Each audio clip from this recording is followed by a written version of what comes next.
New patriots for Ukraine. I'll tell you more about what else is being negotiated at the online Ramstein meeting later in the broadcast. I'm Solomia Vitvitska. This is TSN. Subscribe to our YouTube channel, watch the broadcast, and be sure to comment on what you found most interesting. Here are a few of today's topics.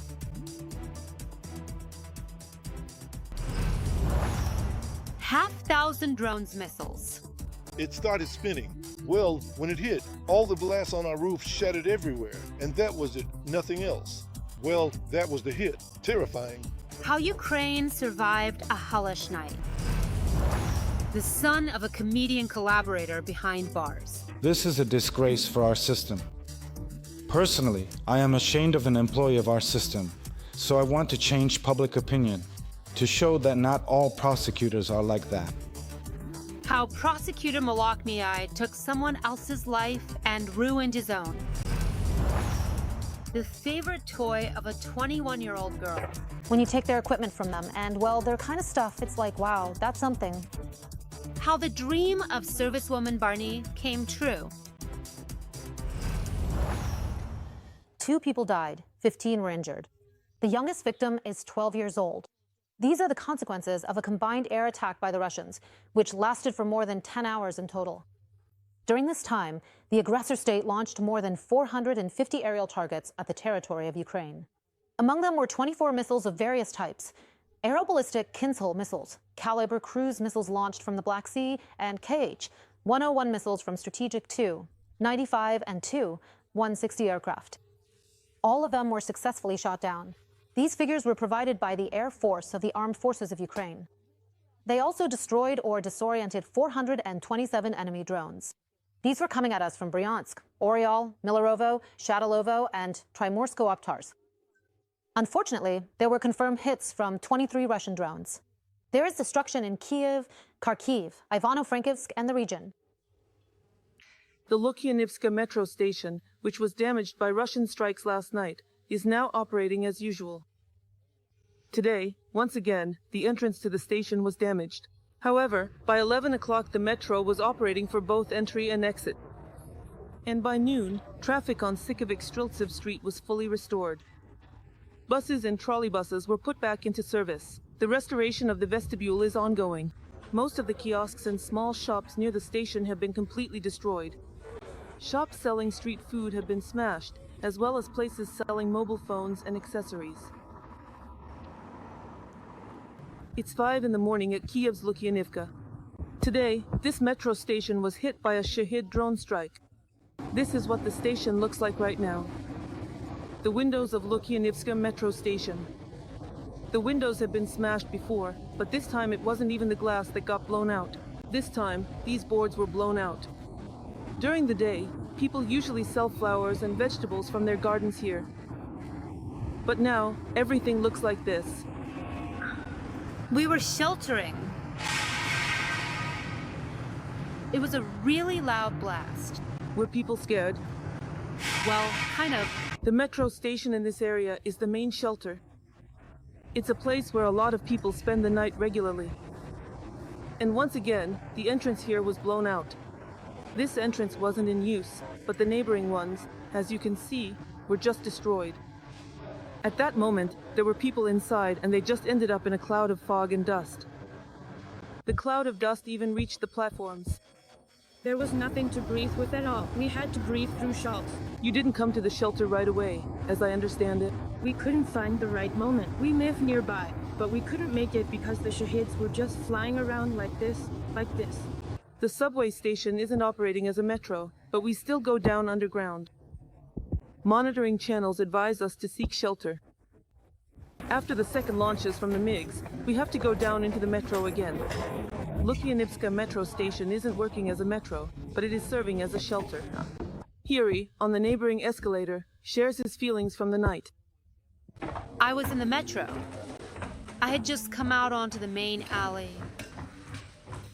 So I saw that something hit, and then dust and small debris started flying. Everyone started going down. I'm walking up the escalator on foot. This is my neighborhood, and I can say that even though we've seen a lot of different things here, tonight was one of the loudest nights.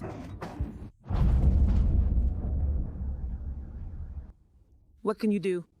Next to the metro station, there's a coffee shop where I always go to check if it made it through the night.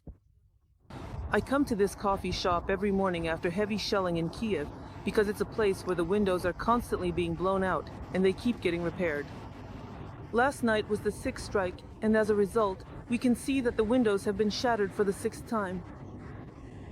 But the motto of this coffee shop is, we have no windows, but we have unbreakable will. Small shops have been battered. There was even still some glass left here. But after every shelling, we see shards and scattered phones here. No one is surprised anymore by battered stores and shattered windows around here. Oh, the doors have been blown off the cosmetics store again. These large iron sheets landed near the Moscow Patriarchate Church. A fragment of an enemy drone is still smoldering on the road, and here, something is smoking, burning, just ashes, remnants of a Shahid drone, but it's best not to breathe them in, at the very least. In the residential complex, they're just finishing putting out the fire, and these are the consequences of a direct hit on a residential building in the Shevchenkivsky district. We can see that several apartments have burned out, and a few balconies have been destroyed. You can see it all for yourself.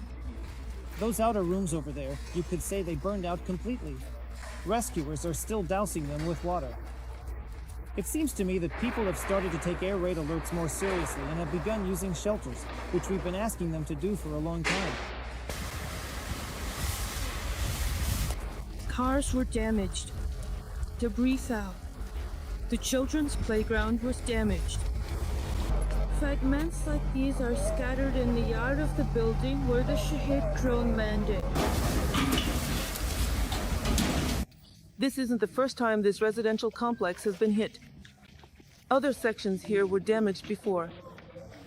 There have already been 2 fatalities here, a woman and a man, and they were killed in separate rocket strikes.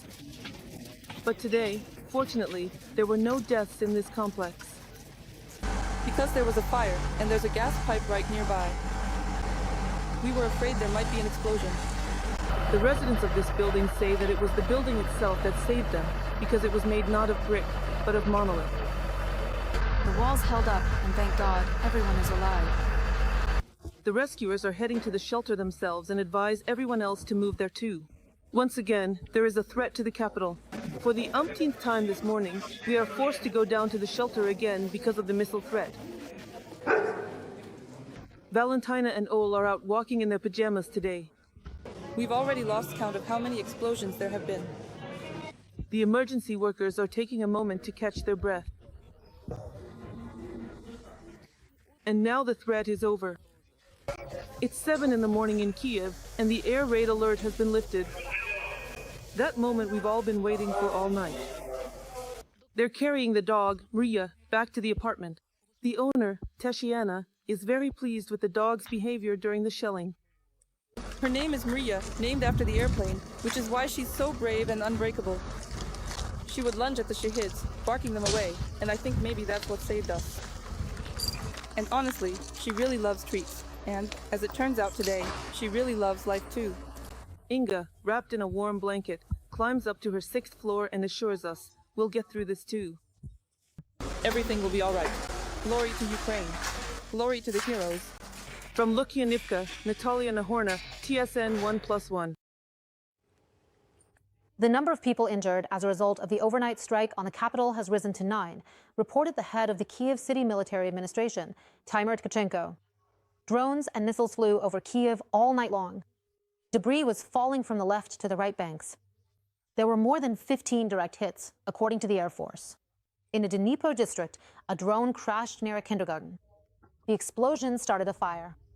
Residents tried to put out the pillar of fire themselves before the rescuers arrived, using bottled water, fire extinguishers from cars and apartments. In the Darnitsky district, a supermarket and a volunteer hub burned down completely. Nearby, residential buildings, garages, cars, warehouses with household appliances, and metro stations were damaged. The blast wave also hit a police car whose crew was rushing to a call. How people reacted to the night shelling will be reported next by TSN correspondent Alina Hashchuk. Darnitsky district, a kindergarten. Videos from everywhere spread across all social networks overnight. There was a huge column of smoke standing right here. And here is the crater, what's left from the Russians, or more precisely, from the Russian drone that crashed into the ground. It started spinning, and then this. Shahid, either it got disoriented or something, and it just crashed right here, straight into the ground. When it hit, all the windows on our roof shattered everywhere, and that was it, nothing else. That was a terrifying blast. The fire broke out around 3 in the morning. Residents tried to put out the pillar of fire themselves before the rescuers arrived, using water from bottles, fire extinguishers from cars and apartments. Yeah, they took all the fire extinguishers from the cars, even from the bomb shelter. They took them from there too. Were you a bit scared? Yeah, I kinda was. The explosion blew out the windows on the upper floors of the nearby apartment building. By noon, all the windows had already been covered with plywood and plastic film. Here we've already covered everything up. Only Grandma's windows are left. At this time, more and more people are coming to help at the kindergarten, local residents, staff, parents with children who used to attend. Inside, the walls are scorched by fire, the ceiling is destroyed, and ash still falls on your head. There are piles of debris that used to be children's toys, ruined furniture, the restroom, and toys. In total, more than 100 kids used to come here every day. How long it will take before children can return here is still unknown. The aftermath of the strike is still being assessed. Fragments from Russian drones and missiles are being recorded in almost every district of Kyiv. Residential buildings, supermarkets, garages, cars, warehouses, and even metro stations have been damaged. The blast wave even damaged a police car whose crew was rushing to a call. Next to the Darnitsia metro station, a large cosmetics store burned down completely. Nothing survived. Look, you can even see the chains, blackened, still hanging, but something is still left. Nothing survived. Everything was completely burned out. The store burned down entirely. Well, the alarm went off when the strike happened. They called us. And then it just kept burning afterwards. And there was a large volunteer warehouse here. And everyone who works nearby says that people were always bringing clothes, food, and other things here. Really, over there we can see trench candles floating in the water, sewing machines, and a lot of clothes that have burned up. And there are still some fragments left here and there. Now we have nothing left. Fabric, nets, everything that was prepared to be sent, including equipment, laptops, phones, everything that was supposed to go to the front. Everything burned down. People are slowly sorting through the burned things and equipment, trying to joke about how we're holding up, and are already thinking about how to restore what was destroyed. Meanwhile, they read the news, which reveals that the number of people injured in the night strike on the capital has risen to 9. And the desire to top disappears immediately. So what now? Now that's it. Alina Hushchuk, Roman Rapidi, TSN 1+1. The most massive attack on Ivano-Frankivsk since the beginning of the full-scale invasion. The enemy launched a combined strike on the city and its outskirts with shahids and missiles. It is known that 4 people were injured, including an 11-year-old boy. TSN correspondent Alapa will tell you more about the condition of the injured and the destruction caused by the Russians. The 4 injured are residents of this house in one of the suburban villages near Ivano-Frankivsk, a married couple and their 2 sons, aged 11 and 25. The injuries are not serious. The doctors provided them with the necessary assistance, and now they are all at home. They're starting to recover. My leg was injured from below, because I don't know, maybe there are fragments, maybe from the glass. The fright was really terrible. It was a shahid, says the owner of the house. Usually they would hide in the basement. This time, they stayed in their rooms. They think that's why they're alive, since the enemy UAV crashed right next to the house. The explosion blew out a wall in the basement. The whole house is torn apart. Only the bathroom survived. It's impossible to live here now. There's a crater from the drone right here, covered with styrofoam. You can see it right here now. There's a hole here. There used to be a root. There was a plum tree growing here. It got uprooted along with its roots. And tell me, please, why did you decide not to go down to the basement this time? I don't know. I guess it was God's will. The enemy struck civilian infrastructure. Several suburban villages as well as areas within the region were affected. Windows were shattered in residential houses, roofs were broken through, and outbuildings were damaged. In Ivano-Frankivsk, as a result of falling debris, production warehouses caught fire over an area of more than 300 square meters, as well as garages with cars in a private cooperative.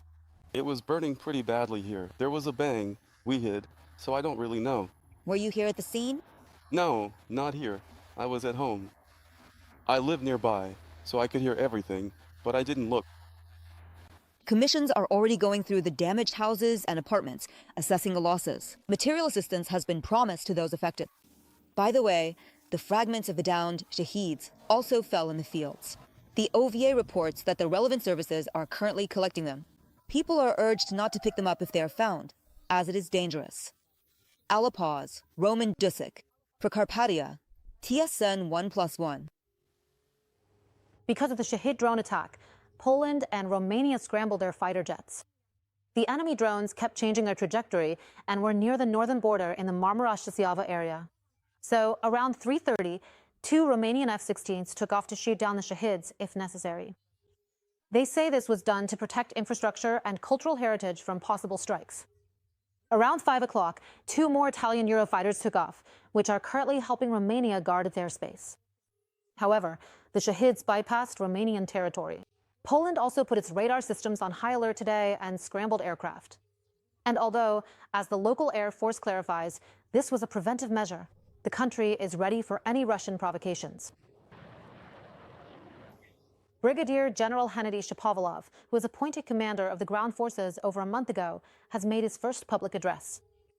He promises to work on reinforcing the brigades and improving training. His statement was published on the ground forces Facebook page. Shapovalov replaced Mikhail Drapety as commander of the ground forces.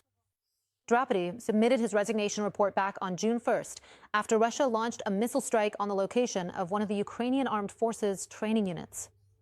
He now heads the Joint Forces Command of the Ukrainian Armed Forces. Hennedy Shapovalov studied at the U.S. Army War College. For 2 years, back during the Joint Forces operation, he commanded the 59th Separate Motorized Infantry Brigade named after Yakov Hanziuk. In June 2023, he joined the Commission on Coordinating Ukraine's Euro-Atlantic integration. And at the beginning of 2025, he headed the newly established NATO mission to assist Ukraine. Dozens of Ukraine's allies are launching a 50-day campaign to arm the country. The goal is to get Vladimir Putin interested in real negotiations when the deadline set by the U.S. president expires. Germany has already promised Kyiv 5 Patriot systems. The deliveries are currently being discussed at a closed meeting in the Ramstein format. What to expect from it? Radio Svoboda correspondent Zoriana Stepanenko will tell you next. Today's meeting in the Ramstein format brought together 52 participants, which means that partners' interest in further arming Ukraine remains, despite the fact that the level of representation from the U.S., who once founded the format and are now ready to sell unique equipment for further transfer to Ukraine, is changing. Despite the announcement, Pentagon Chief Pete Hegseth is not present at today's online meeting. The United States is represented by their ambassador to NATO. When the administration there changed, the leadership of the Ramstein meetings was taken over by the United Kingdom and Germany. John Gilly, the UK Defence Secretary, said today, "Now is the moment of maximum opportunity." He believes it's necessary to use the 50 days given by Trump to Putin to arm Ukraine and force the Russian president to the negotiating table. London and Berlin have already announced their own initiatives. Together, they will provide ammunition for the Jeopard system, which can cover infantry and destroy aerial targets at relatively short ranges.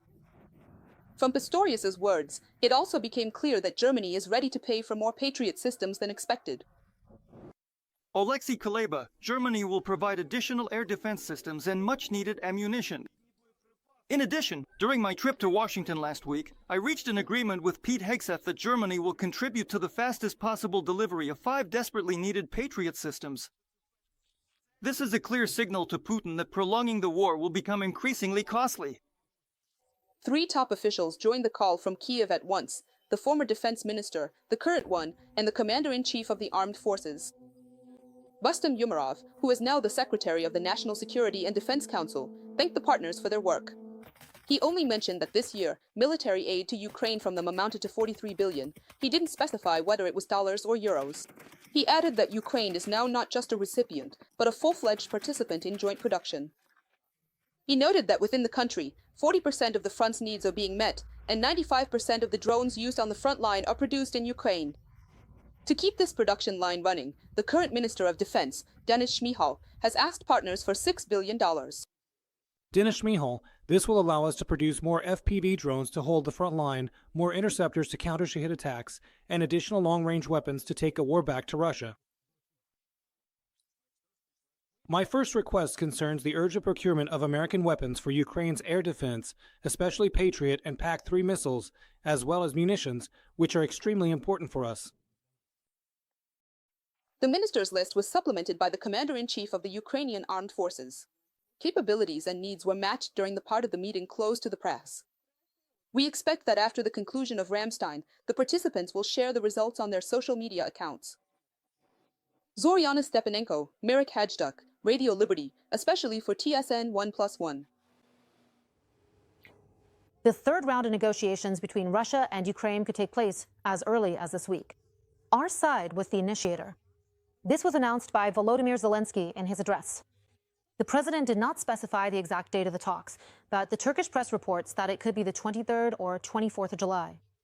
The topics of this round are expected to include humanitarian aid, prisoner exchanges, infrastructure security, and security measures in border areas. The Kremlin has already expressed interest in the third round of negotiations. However, they noted that, and I quote, "An exchange of views must take place regarding the memorandums of Moscow and Kyiv, which are currently diametrically opposed." Recently, Turkish President Recep Erdogan, after a phone conversation with Putin, stated that they are ready to continue hosting meetings of this level. The previous two took place on May 16th and June 2nd, and although there were no significant breakthroughs regarding a ceasefire, they managed to agree on large-scale exchanges of prisoners and the bodies of the deceased.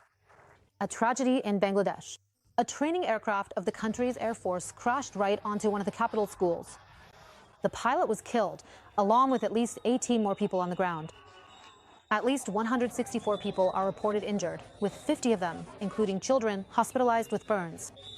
According to a preliminary analysis by the armed forces, the accident occurred due to a technical malfunction that happened shortly after takeoff.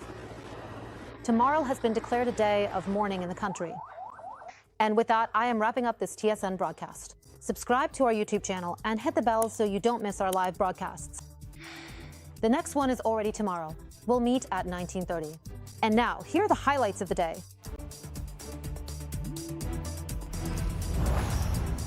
Ukraine has endured yet another large-scale air attack by the Russians.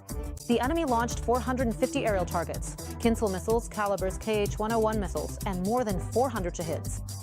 2 people were killed, 15 were injured. The most destruction was in Kyiv, Kharkiv, and Ivano-Frankivsk. In the capital, the Lukyanivska metro station was affected. It was closed for several hours to deal with the aftermath of the strike, and kiosks and small shops were also damaged. In the Dnipro district, a drone fell near a kindergarten. Local residents tried to put out the fire even before the rescuers arrived. In the Darnitsky district, a supermarket and a volunteer hub were completely burned down. This was the most massive attack on Ivano-Frankivsk since the start of the full-scale invasion. The enemy launched a combined attack on the city and its outskirts using Shahids and missiles. It is known that 4 people were injured, including an 11-year-old boy. The Security Service of Ukraine is conducting numerous searches at Nabu. Law enforcement officers have detained one of the bureau's detective leaders, Ruslan Magomatrasilov.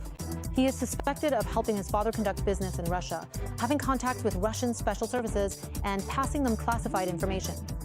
The Security Service of Ukraine also stated that they have detained a mole who worked in the central office of the Anti-Corruption Bureau and, according to the Security Service, was spying for the Russian FSB.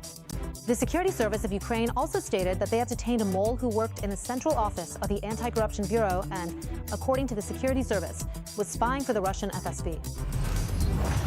A prosecutor who fatally hit a woman in downtown Kyiv has been placed under arrest for 60 days without the right to post bail. Andriy Molokhnyi has been detained. He is the son of comedian Andriy Molokhnyi, who has lived and performed in Moscow for many years and holds pro-Russian views. 5 Patriot systems for Ukraine. Germany and the United States have agreed to provide crucial air defense systems during a meeting in the Ramstein format. The Ukrainian side has stated that we need about $6 billion to cover the defense procurement shortfall this year. Meanwhile, British Defense Minister John Gilly has proposed launching a 50-day campaign to arm Ukraine in order to force Putin to the negotiating table.